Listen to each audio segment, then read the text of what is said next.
Bienvenidos a nuestra primera sesión de exégesis y traducción del libro de Éxodo. A continuación pueden ver el texto. Voy a utilizar la nueva versión internacional para ir versículo a versículo, observando algunos retos de interpretación y algunos retos de traducción. Y vamos a hablar de posibles soluciones y recursos y cosas que debemos tener en cuenta.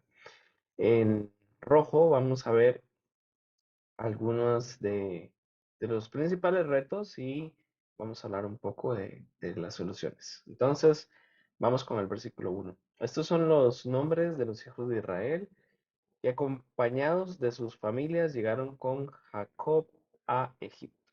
Bueno, primero que nada vamos a ver esta frase, los hijos de Israel. ¿Qué hacemos si no se entiende esta frase en las lenguas maternas en las cuales usted está trabajando? Pues podríamos hacer un reordenamiento de toda la frase. Estos son los nombres de los israelitas que fueron a Egipto con Jacob, cada uno con su familia. Esto es lo que propone la BJL y es una buena solución, un reordenamiento. Am, en este versículo, pues los hijos de Israel o Jacob son presentados en este y en los dos versículos que siguen. Lo llamativo es lo que vemos acá con rojo con Jacob. ¿Por qué se emplean los nombres de Israel y Jacob en el versículo 1? Porque parece que son dos personas, en realidad son una sola. Porque era necesario entonces nombrarlo dos veces y con nombres distintos. Pues el autor tiene un propósito especial y esto es muy importante. El nombre de Jacob es suplantador y fue cambiado una noche en Peniel a Israel, el príncipe de Dios. Esto pasó en Génesis 32, de los versículos 22 al 32. Entonces, los dos nombres indican a la misma persona, pero aquí lo que está haciendo el autor es realzar un cambio de vida en él. Entonces, esto es muy frecuente en personajes en el Antiguo Testamento y deberíamos considerarlo, ¿verdad? A la hora de la traducción. Versículo 2, no parece que hay ninguna cosa que aclarar. Rubén, Simeón, Leví, Judá, Isaacar, Zabulón, Benjamín, Dan, Neftalí, Gad y Aser. Bueno, al nombrarlos, pues el autor en estos tres versículos nos está indicando que son personas históricas y no mitológicas. Y además, pues tampoco está siguiendo un orden cronológico de nacimientos, sino que más bien nos lo indica por madres, ¿verdad? Lea, Raquel, Bilá y Silpa son las madres en ese orden. Versículo 5. En total los descendientes de Jacob eran 70. José ya estaba en Egipto. El principal problema que podríamos presentar acá es que no tengamos un sustantivo para referirnos a descendientes. Si no tuviéramos un sustantivo o una palabra directamente, pues podemos utilizar una frase descriptiva donde cambiemos este sustantivo por un verbo. Todas las personas que descendían de Jacob fueron 70, pues José ya estaba en Egipto.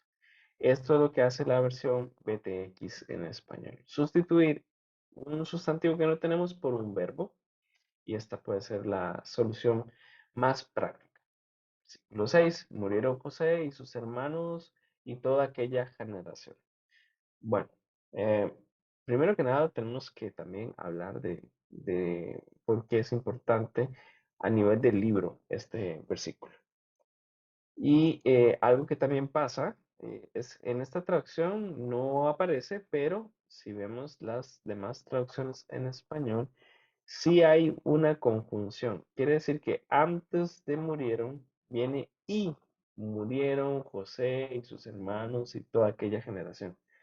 En Nueva Traducción Viviente dice con el tiempo murieron, Bueno, necesitamos reflejar esto en nuestras lenguas receptoras. ¿Por qué? Porque pasa un tiempo. Entonces, valdría la pena introducir el versículo con un y había pasado cierto tiempo cuando murieron José, sus hermanos y toda aquella generación. En rojo tengo un reto de interpretación. ¿Qué pasa si no tenemos la palabra generación? Pues si no tuviéramos la palabra generación, podemos utilizar también una frase descriptiva. Y todos los que habían llegado a Egipto. Entonces quedaría así. Murieron José y sus hermanos y todos los que habían llegado a Egipto. Esto es algo que nos brinda la traducción del lenguaje actual y es una buena decisión. La mención de José y sus hermanos solo va a aparecer acá en todo el libro y después va a ser sustituido por Israel. Entonces, em, vamos también a encontrar otras expresiones allá por el capítulo 3, versículo 12, cuando dice el pueblo. em, Dejamos la individualidad por el nombre colectivo. Entonces, esto es algo que no vamos a volver a ver en todo el libro. Versículo 7. Sin embargo, los israelitas tuvieron muchos hijos y a tal grado se multiplicaron que haciéndose más y más poderosos, el país se fue llenando de ellos, en el versículo 7. Bueno, en el texto original en hebreo tenemos 4 verbos seguidos y aparece un quinto que trata de describir el crecimiento de la comunidad de Israel en Egipto. Pues en español sustituimos esos verbos por algunas otras expresiones. Pero la sucesión de verbos es muy importante. No es común que tengamos 4 verbos seguidos y después otras par de frases que van a maximizar la intensidad, ¿verdad? Entonces, en la medida de lo posible, pues tendríamos que seguir ese esquema. 4 verbos que nos indican crecimiento y un adverbio que nos dice pues un incremento de cantidad y finalmente otro verbo. Algunos ejemplos. Podríamos utilizar fructificar, crecer, multiplicar muchísimo y se llenó el país como un remate. Yo sugeriría la siguiente traducción. Los hijos de Israel fructificaron y crecieron, se multiplicaron y fortalecieron muchísimo y se llenó el país de ellos. Entonces sería fructificaron, crecieron, multiplicaron, fortalecieron, después viene el muchísimo y el remate es y se llenó el país de ellos. Todos son con respecto a cantidad, ¿verdad? El número de personas. Versículo 8, pero llegó al poder en Egipto otro rey que no había conocido a José. Entonces, aquí también vemos que pasaron varios años, ¿verdad? Cuando comienza a gobernar un nuevo rey. El reto, sin lugar a dudas, es ¿qué pasa si no tenemos la palabra rey? Hay varias soluciones. La primera de ellas y la más popular es utilizar el préstamo. Si utiliza el préstamo, deberíamos poner una nota al pie diciendo literalmente rey o alguna descripción. Esto es una solución. Otra solución sería, en lugar de usar la palabra rey, podríamos decir soberano, utilizando un término más general, ¿no? Pero llegó al poder en Egipto otro soberano que no había conocido a José. Si utilizamos soberano, entonces igual tendremos que utilizar una nota al pie de página diciendo literalmente rey. Esto sería pues otra solución eh, fácil con respecto a este reto. Versículo 9. Tenemos acá. y le dijo a su pueblo, cuidado con los israelitas que ya son fuertes y son más fuertes y numerosos que nosotros. En este versículo 9, pues tenemos dos posibles complicaciones. ¿Qué pasa si no entendemos o no se utiliza eh, un gerundio para israelitas, si no sonaría natural? Pues mi consejo en este caso es que digamos los hijos del pueblo de Israel. Esta sería una frase descriptiva que nos podría ayudar también a israelitas. Los hijos del pueblo de Israel. Y lo otro es la consecución de las palabras son más fuertes y numerosos. Estas expresiones corresponden a los verbos que utilizamos en el versículo 7. Y aquí van a expresar bendición, y allá expresan bendición, pero acá ya es temor. O sea, allá se veía el favor de Dios, aquí ese favor de Dios empieza a generar, pues, bastante temor. Versículo 10, vamos a tener que manejarlos con mucha astucia, de lo contrario seguirán aumentando y si estalla una guerra, se unirán a nuestros enemigos y nos combatirán y se irán del país. Primer reto de interpretación es la palabra astucia o sabiduría. En la versión del lenguaje actual, nos explica mediante una frase a qué se refiere esta astucia. Si no los manejamos con cuidado. Esto no es tan apegado al original, pero puede expresar con claridad la intención del texto, porque no es una sabiduría que viene de Dios, como lo tenemos en la Reina Valera, que utiliza la palabra sabiduría, sino que más bien habla de una astucia humana, el utilizar la inteligencia, pero con un fin egoísta y para beneficio propio. Entonces, si existiera alguna complicación con astucia, podríamos decir, si no los manejamos con cuidado, que expresa ese sentido. La otra cosa que podría complicarse en este versículo 10 es si estalla una guerra. ¿Por qué? ¿Quién va a hacer estallar la guerra? No nos dice. El sujeto es indeterminado. Entonces, esto es bastante natural, ¿verdad? Cuando uno está diciendo un caso hipotético, sí, podría pasar tal cosa, pero no sabemos quién lo va a hacer, solo que existe la posibilidad. Entonces, si en nuestras lenguas receptoras tuviéramos que hacer eh, explícito el sujeto, diríamos algo así. Si algunos enemigos nos atacan, ellos se unirían a nuestros enemigos y pelearían contra nosotros y escaparían de nuestra ciudad. Esto es algo que los equipos de traducción tienen que pesar. Versículo 11. Fue así como los egipcios pusieron capataces para que oprimieran a los israelitas. Les pusieron trabajos forzados, tales como los de edificar para el faraón las ciudades de almacenaje, Pitón y Ramsés. Acá tendríamos que ser bastante, pues, consecuentes. Si no tuviéramos palabras para capataces, podríamos decir supervisores, como sugieren otras versiones.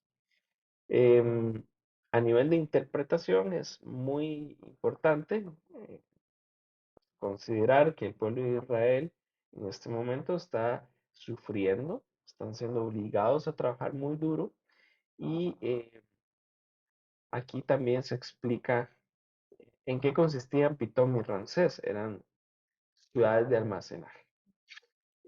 Valdría la pena pues, seguir esta explicación porque en nuestras culturas, en la mayor parte de nuestras culturas, no tenemos este tipo de ciudades. Versículo 12, pero cuanto más los oprimían, más se multiplicaban y se extendían, de modo que los egipcios llegaron a tenerles miedo. A nivel de interpretación, esta es la segunda vez que el pueblo de Israel ya se menciona por su crecimiento como un peligro. La frase más se multiplicaban y se extendían. El texto quiere enfatizar el resultado de la opresión. La opresión buscaba disminuirlos, dividirlos, que ya no crecieran tanto, y lo que tenemos es exactamente lo contrario. Hay fortalecimiento, no debilitamiento, como esperaba el faraón.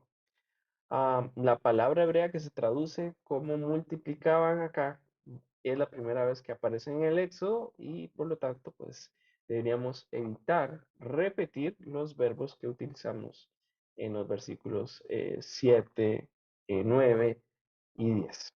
Ah, Otra posible traducción para multiplicaban es se propagaban y se extendían. Eso es algo que podríamos hacer. Si no tuviéramos un verbo similar, podemos de nuevo usar una frase descriptiva. Algo que yo sugeriría sería algo así. Pero cuanto más los oprimían, mayor era la población israelí y se volvían más numerosos en toda la tierra. Esto sería pues algo correcto, transmite el mismo sentido y podríamos solucionar el problema de no tener la palabra multiplicado. Versículo 14, perdón, versículo 13. Por eso les imponían trabajos pesados y los trataban con crueldad. No encuentro alguna complejidad en ese versículo. Versículo 14. Les amargaban la vida obligándolos a hacer mezcla y ladrillos y todas las labores del campo. En todos los trabajos de esclavos que los israelitas realizaban, los egipcios los trataban con crueldad. Aquí tal vez podría complicarse mezcla y ladrillos. ¿Mezcla de qué? Podríamos sustituir mezcla por hacer barro y eso sería una buena opción. Lo que hace Nueva Versión Internacional también pues se entiende. Em, BTX sugiere también que podríamos utilizar amargaron su vida con trabajo duro de arcilla y adobes. En caso de que no tuviéramos una palabra para ladrillos, podríamos utilizar arcilla y adobe como un buen sustituto. Versículo 15. Había dos parteras de las hebreas llamadas Cifra y Fuba, a las que el rey de Egipto ordenó. Acá tenemos de pronto algo que podríamos hacer, esclarecer, hacer más explícito. Habían dos parteras de las hebreas.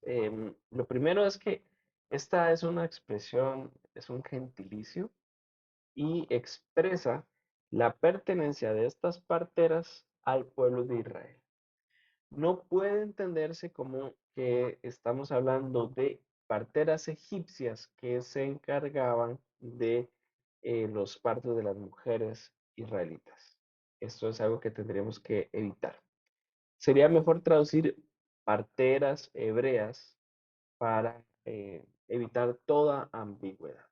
¿Cómo sabemos que eran hebreas? Pues los nombres nos indican que no son egipcias, así que es bastante claro. No debemos pensar tampoco a nivel de interpretación que los israelitas solamente tenían dos parteras. Más bien, al crecer el número de israelitas, hay mucho más que dos, pero estas dos son importantes porque parece ser que son las administradoras de la organización de parteras. Entonces, esto es bastante importante. Versículo 16. Y cuando ayuden a las hebreas en sus partos, fíjense en el sexo. En esta versión tenemos una nota aquí, un pie de página, el sexo, literalmente las dos piedras refiriéndose a los testículos del niño o a las tablas del parto. ¿Por qué tenemos esta nota al pie y por qué creo que también nuestras traducciones deberían tener estas notas? Pues hay cierta ambigüedad en la frase. Tenemos dos posiciones claramente em, defendibles con la evidencia que tenemos en el texto. Em, Literalmente en hebreo dice las dos piedras. Entonces, algunos piensan que esas dos piedras se refieren a la forma de los genitales masculinos al momento de nacer. Otras personas piensan que las dos piedras pues se refieren a la forma de la silla del parto. Entonces, mi sugerencia es que pongamos, fíjense en el sexo, porque las dos opciones nos llevan al mismo sentido, pero sí poner literalmente las dos piedras y decir, algunos piensan que se refiere a los testículos del niño o a la forma de las tablas del parto. Eso es lo que yo sugiero. 17. Sin embargo, las dos parteras temían a Dios, así que no siguieron las órdenes del rey de Egipto, sino que dejaron con vida a los varones. Aquí una cosa muy importante para rescatar es el temían a Dios. El verbo en hebreo es yara y cierto, se puede traducir como temer, pero la traducción que nos ofrece el lenguaje actual me parece bastante clara acá, porque no es un temor, sino que más es un respeto. Entonces, aunque la traducción del lenguaje actual es menos literal, sí expresa bien el sentido del hebreo. Em, el traductor debe entender que esto no significa literalmente que le tenían miedo a Dios, sino que más bien tienen en cuenta a Dios, quieren atender sus mandamientos. Y esta es una expresión que vamos a ver aquí por primera vez sucediendo, pero es muy común en todo el Antiguo Testamento. Otra de las cosas de la consistencia es que si utilizamos soberano en los versículos anteriores, pues deberíamos utilizar soberano de Egipto en todos los contextos. Si utilizamos el préstamo, entonces deberíamos ser consistentes en utilizar el préstamo en todas las veces que vemos rey de Egipto en este capítulo. Versículo 18, entonces el rey de Egipto mandó llamar a las parteras y les preguntó por qué han hecho esto, por qué han dejado con vida a los varones. Y encontramos alguna complejidad aquí. Versículo 19, las parteras respondieron, resulta que las hebreas no son como las egipcias, sino que están llenas de vida y dan a luz antes que lleguemos. Aquí claramente la complejidad puede ser en el llenas de vida.